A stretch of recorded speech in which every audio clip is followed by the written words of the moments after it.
First comic of the night, I'm really glad that he's here because he's standing right beside me. I want you guys to make it loud for Zachary Clark, everybody.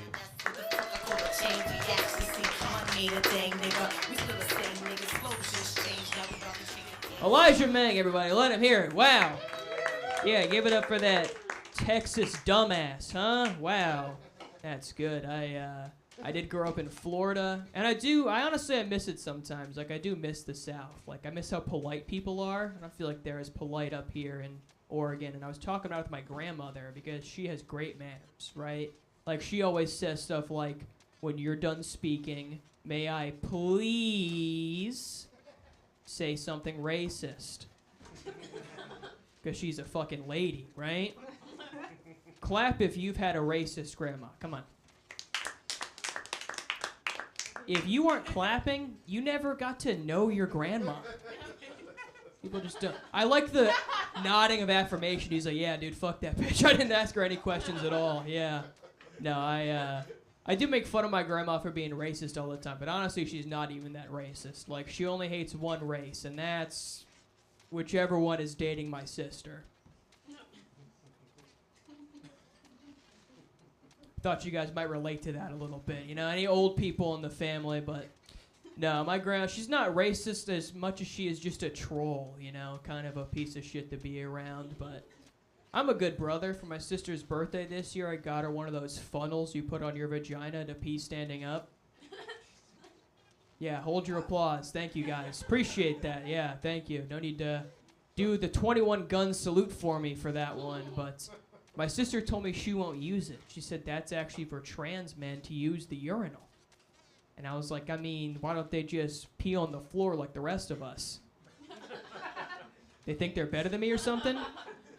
It's my bathroom, my rules, big dog. You're making me look bad in there, dude. Fuck.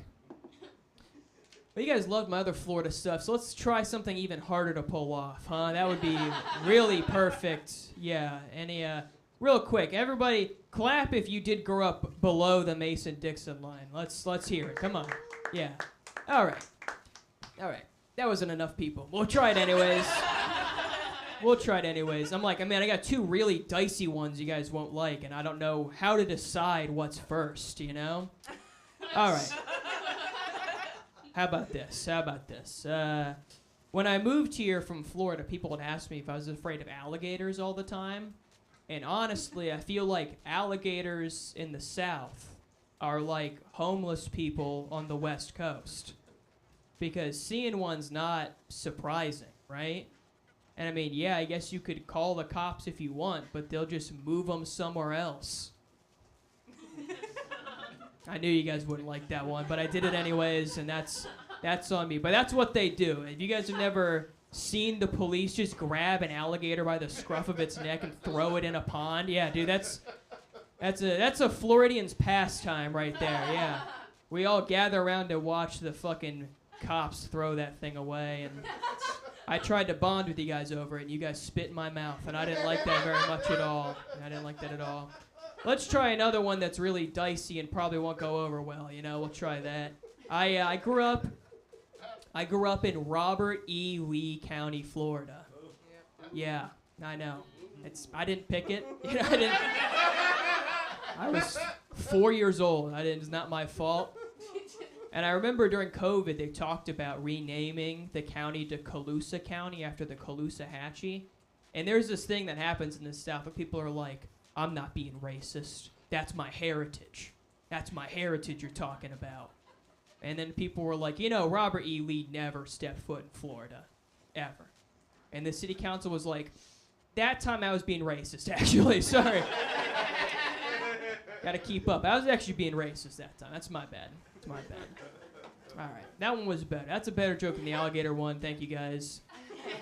I do like doing the alligator one because sometimes it'll just crush your bomb. You guys experienced half of that tonight, so thank you for that.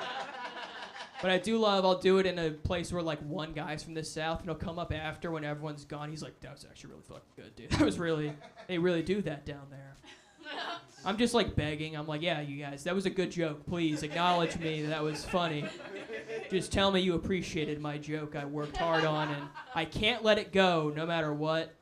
And, all right, anyways, I went to school in the South, went to school in Florida. But in my school, they didn't teach us abstinence only. They taught us what I like to call abstinence preferably, which is if you absolutely must have sex, there's only one way to do it.